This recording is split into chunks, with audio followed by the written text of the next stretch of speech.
So what's up guys? In this video I just want to sit down and talk about one of the most asked subjects about, especially with my clients, and this is something I help them the most with, and that is how to secure their Bitcoin and the importance of owning a hardware wallet.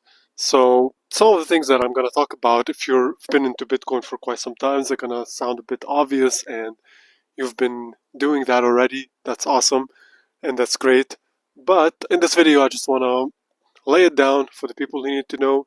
Maybe you just want to affirm whatever you've been doing. Maybe you have questions. Maybe you want to listen to a new perspective. Maybe it's a new perspective to you. So I just want to sit down here.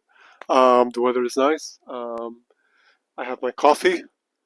I just want to make this video as probably as raw as possible and just talk about this topic, the topic of securing Bitcoin. We all love Bitcoin. We all know all the amazing stuff about Bitcoin and all the great things that it could achieve for us. But for us to actually enjoy Bitcoin, we need it to be secure. Okay, like there's nothing worse, there's nothing more tragic in Bitcoin than just losing your coins in a stupid way because you didn't do some things that could have been easily done if you just like paid attention. And yeah, I mean it's awful. We know a lot of cases of people who lost their coins in the past when people did not have as much awareness about what Bitcoin is and how it works, and because they thought that their coins were secure, but they were not actually secure. Quick pause. The Bitcoin conference is coming to Abu Dhabi. If you're planning on buying tickets, then this is your chance to get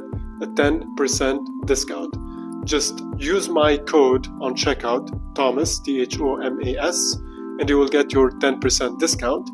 And if you're planning on going, I will be there, so hit me up on my email in the description of this video.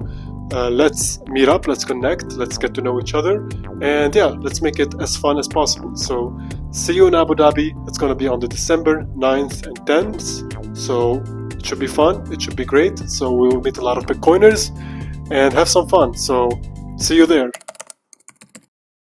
One thing for sure is that right now, where we are in this space, we're much more aware of these problems. We're much more aware of how to make Bitcoin more secure. There's more products than ever, more services than ever that help people be onboarded the correct way. The education is out there, the YouTube videos are out there.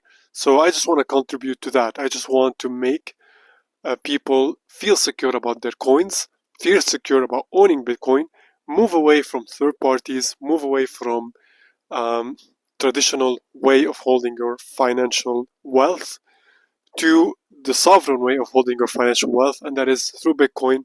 And how was Bitcoin intended to be used? So let's start with this video.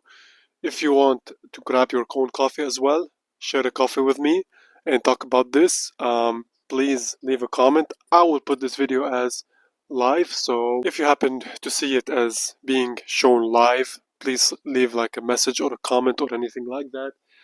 I will try to answer you. I will try to help you as much as possible. And you will also see in the description of this video my email. If you want to reach out, book a session, book a 30 minutes call. It's going to be free. We can talk about these things for more time. If you want to know what kind of services I offer to my clients when it comes to Bitcoin, when it comes to securing your coins, please leave me a message, leave me an email, send me an email, and yeah, let's have a 30 minutes call for free. Let's get to know each other. Let's get all what you need to know about Bitcoin sorted, and yeah, we should talk about this. They are probably on the minds of every single Bitcoiners. If you've been into Bitcoin for quite some time and you've been stacking your sats and you've been doing the work and you've been learning about Austrian economics and you've been learning about how Bitcoin works and how blockchain works and how the time chain works and what Satoshi Nakamoto is and who he was and why he made Bitcoin, all of that. You may be thinking now that, okay, I have the Bitcoin that I need. You probably want more, but you have a hefty amount that you cannot ever lose and that you want to leave for your kids and the kids and their kids and entire bloodline, so to speak, then you might think to yourself, like, how should I secure it? How should I let my Bitcoin not be stolen by a criminal, by a thief? How my Bitcoins will not be hacked into? How my software wallet, maybe whoever runs that wallet, maybe they will steal it from me. Who knows? Let's start from basics, okay? Bitcoin is a peer-to-peer cash. That's what Satoshi Nakamoto said in the Bitcoin white paper. He said that Bitcoin is peer-to-peer cash. Now, what does that mean? It means that you have your cash with you, you have your money with you, you own it, you hold it completely. No one else has the ability to hold it. No one else has the ability to send it, to spend it, or anything like that. And you send it to another person who has the same situation. They also have their own Bitcoin, they also have their own address, they control it, they own it, and when they receive the funds that you send them to, they can also, only they can spend it. So this is what peer-to-peer cash is. It's essentially you owning your coins, owning your keys, so to speak, and sending them without the help of someone else, without the help of a third party. And the same when it comes to the receiver. So peer-to-peer.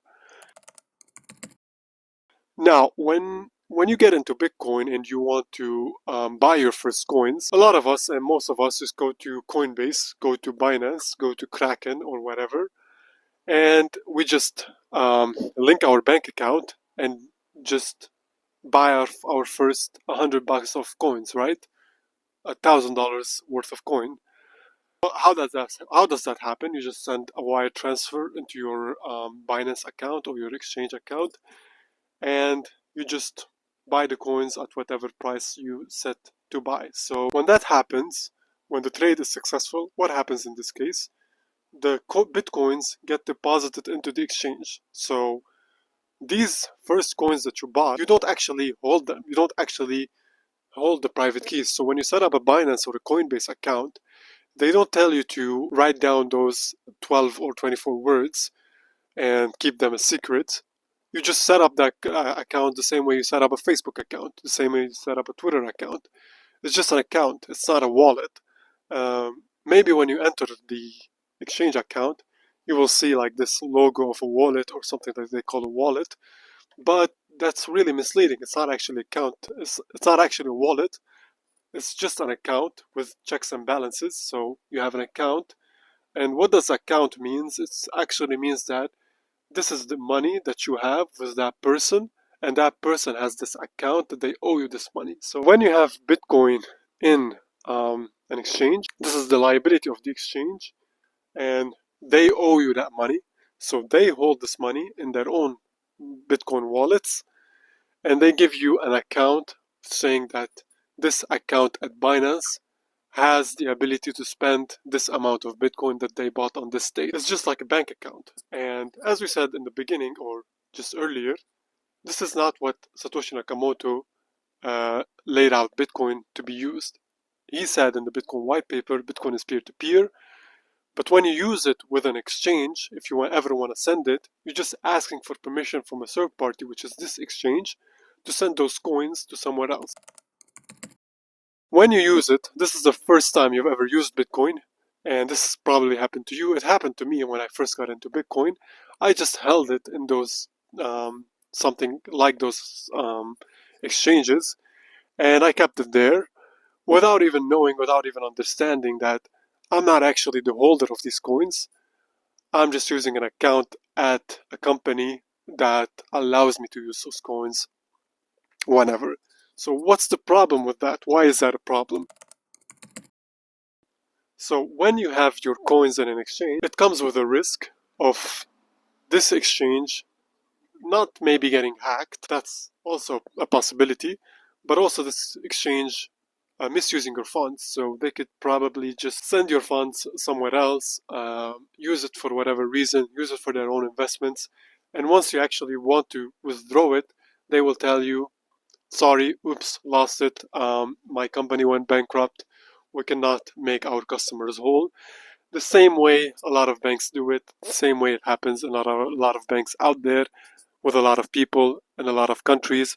I come from Lebanon, and This is what happened. This is what happened in the banks. So one day people woke up and the bank just decided not to give them their money. The same thing could happen in an exchange, and it happened. I mean, if you hear about a lot of exchanges, like the infamous empty Gox exchange, it just disappeared. Like thousands and thousands of bitcoins just disappeared, and they've been trying. All the people who had money in Mount Gox, they've been trying to get their bitcoin back for years and years and years. Some people got partially their bitcoin, but a lot of people did not, and they're still waiting, and they're probably not gonna get it. As sad as it is, and it happened recently with FTX. A lot of people had their Bitcoin and their crypto there. The exchange just completely blew up. They had they ran before they walked, and they did all these risky investments, and they just were over leveraged, so to speak, and they misused their customer funds, and everyone lost their funds. So yeah, so you don't want to get into this situation. The whole point of you using Bitcoin is because you no longer trust the banks, you no longer trust the third parties. You want to be self-sovereign, and you want to be able to hold your finances, to take back your finances, so to speak. Take it one step further. Having your coins in an exchange is probably even worse than having your US dollar in an American bank, because the American banks, they are completely backed by the US central bank, the Federal Reserve. And if a bank goes bankrupt and there's a bank run on this bank, they can easily just print a bunch of dollars and make their customers whole. But when it comes to an exchange, they don't have the support of a central bank. They don't have a lender of last resort to help them get on their feet back. Obviously, I'm not saying that banks and central bank printing money is a good thing, but at least you as an individual, if your bank ever goes over leveraged and loses their funds and cannot make their customers whole, at least they can get back their money somehow, right? But when it comes to an exchange, they cannot really do that. You want to move away from this exchange, right? You want to move away from the exchange. The first thing you might think about is a random wallet on your phone, a random wallet on your computer. This could be just web wallets. So you can go on a website and have them create a wallet for you and generate keys for you, the 12 words or 24 words, or just private keys. And you're basically using that as a web wallet, or sometimes people call it a hot wallet, because this wallet is essentially always connected to the web, always connected to the internet, and it's on your computer and it's on your browser. It could be an application, or it could be straight up a web wallet. So these types of wallets, they're obviously better than holding your coins in an exchange, but they're not ideal, because this type of wallet, you don't have the risk of a third party holding your coins. That's true. Your wallet that you are holding, that you have your keys to, that you're using in a peer-to-peer fashion, this wallet is always connected to the internet, and it's always on your device, and you're using the same device and you're using the same internet for plenty of other things. Like you're using it for opening emails, you're using it for going on websites and for clicking on links, and for sending messages to other people, and for plugging in devices and USB cables and all of that. So all of these things that are external to this wallet, they can affect it, and they could make your computer compromised. Obviously, your computer can be compromised, and that's fine. It happens to a lot of people that their computer gets compromised and that their data gets leaked. But when your data and when your computer and when the software on your computer is directly linked to your wealth, that becomes a problem. So when a hacker gets into your computer and they can gain some kind of control on your computer, and your entire wealth of Bitcoin is tied to that computer, they can get very creative with stealing your coins on those wallets. It could be straight up stealing your private keys when you try to generate them, or it could be something like phishing you with a sock address. So you're trying to generate a Bitcoin address on this wallet, and because there's no way for you to actually ensure that this address is related to the private keys that you had, There's obviously ways, but you can take that for granted. If they have access to your computer, they can just display a different address somehow, and that address could be linked to their wallet, the hacker's wallet. And once you use that address that you thought is yours, and you're gonna send money to, the money actually gets to the hacker's wallet. There's plenty of other ways for a hacker to get into your device and steal your coins, and this is where the function and the importance of a hardware wallet comes into place. So what makes the difference between a hardware wallet and your wallet, software wallet, or a web wallet on your computer is that the hardware wallet is basically just a dedicated device to function as simply being a wallet that generates your Bitcoin private keys, that generates your Bitcoin public keys, which are the address, and to sign your Bitcoin transactions or to initiate your transactions. So you just need to have this dedicated device, which we call a hardware wallet, to be used for this main purpose, and that is to just send coins, to just generate private keys, and to just generate public keys. And even those hardware wallets, they don't even have to be connected to the internet. They don't even have to be connected to a device. A lot of them, a lot of great wallets are air-gapped, meaning you can just sign a transaction without actually having to connect that wallet to a device. So basically, your wallet is always offline. It is always never connected to the internet.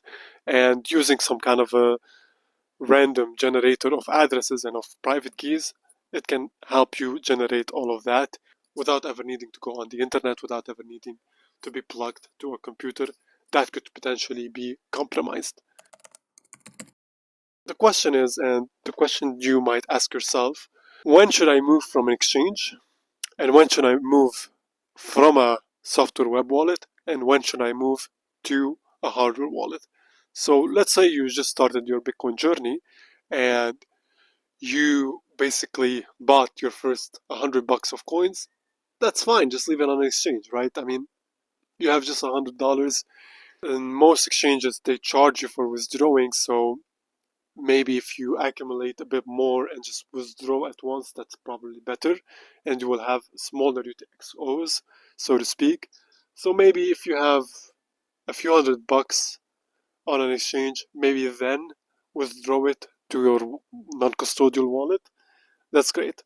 Same can be said about the web wallet or an app wallet that you have on your phone that is not a dedicated hardware device. Let's say you want to use that funds in the short term to spend it, to send it to someone, to sell it, to maybe you have a Lightning wallet that you want to use when you travel to El Salvador. Um, this is the funds that you should keep in your on your phone. This is the amount of money that you should probably keep on your phone. So that really depends on you as a person, how much money you're gonna need, how much money you're gonna need on the short run to spend, to sell, or whatever. Now, everything else, everything left, that money, you should keep it in a hardware device, in a hardware wallet. You should invest in a hardware device. It could be as low as $60, some of them. If you want a more advanced one with more features, with more advanced features, so to speak, obviously you can pay more and get that, but you should get it. You should get a hardware device as soon as possible. And you should get one that is open source, that is probably, that's a very important one, to be air gapped, that has a screen on it because you want to use the actual hardware device rather than the information on the software device that is connected to the hardware device. And you'd want your hardware wallet to be reputable, from a reputable company that people have been using for quite some time. And yeah, that's mainly it. Those are the 4 things that you should look into when shopping for a hardware device. So now you might think to yourself, how do I make sure that my hardware device is not compromised? Maybe it is compromised from the factory. So this is why I'm saying your hardware device should be open source, because in that scenario it is audited and looked at by a lot of independent developers that would flag anything that is wrong with it. Also, it should be reputable. It should be well-known company that has not rugged anyone in the past. Up until this point, we don't know any company that has ever done this. So because you're a hardware wallet manufacturer and you're in the business of selling hardware wallet, you'd want your wallet to be as secure, and you want your image to be as good as possible. So you're never going to do that. You can go further by setting up a passphrase. So even if your 12 or 24 words are compromised by the factory, if you set up a passphrase, which is something that you come up with in your head, you can essentially bypass that to a certain degree. But if you want to go one step further, you can have a multi-sig setup where you have many different hardware wallets from different brands, and you use them to, for example, 2 out of 3 signatures to initiate a transaction. So you have 3 devices from 3 different companies, and you have your wallet set up on these 3 different devices, and you need 2 out of these 3 devices to sign a transaction. It could go as far as like as much as you want. You can have multi-sig with as many wallets as you want, but 2 out of 3 is secure enough. For me, I don't really recommend going through the multi-sig route if you're just an individual holder. You should just have your own 12 or 24 words. Obviously, 24 words is better, and set up your own passphrases. I say phrases and not just one because you can have multiple passphrases, and each passphrase routes you to a different wallet. So this way you can spread many different wallets within the same main seed. You can have multiple wallets by generating different passphrases. So you can have one passphrase for a wallet that you want to spend in a certain way, another passphrase for a different wallet. You can have multiple hardware wallets as well if you want, and each wallet is responsible for a different set of seed phrases. That's also not a bad practice. Whatever works for you, whatever is not complicated for you and secure enough, because overcomplicating things can make you lose your funds, right? So if you overcomplicate things and end up not knowing how to use your devices and not knowing how to actually access your coins, then you're going to lose it. So you don't want to overcomplicate things. You want to be just comfortable enough with your own technical capabilities. And once you have that, and once you feel comfortable enough and secure enough, that's really all that you need to know. So I feel like this is it when it comes to hardware wallets. There's plenty of things to talk about. As I said in the beginning of the video, please email me if you want to talk about this more, if you want to talk about Bitcoin in general. Let's have a 30 minutes call. If you need help with these things, if you need help with the technical stuff, with setting up your Bitcoin wallet, with knowing more about these things, with whatever it is, let's have a 30 minutes call. It's completely free, and we'll talk about the next steps after that. And yeah, subscribe to my channel. If you like this video, give it a thumbs up. Leave a comment if you have any comments or feedback. Subscribe to my newsletter in the description of this video. All these things. And again, thank you for being here. Thank you for tuning in. And I'll see you in the next one. Goodbye.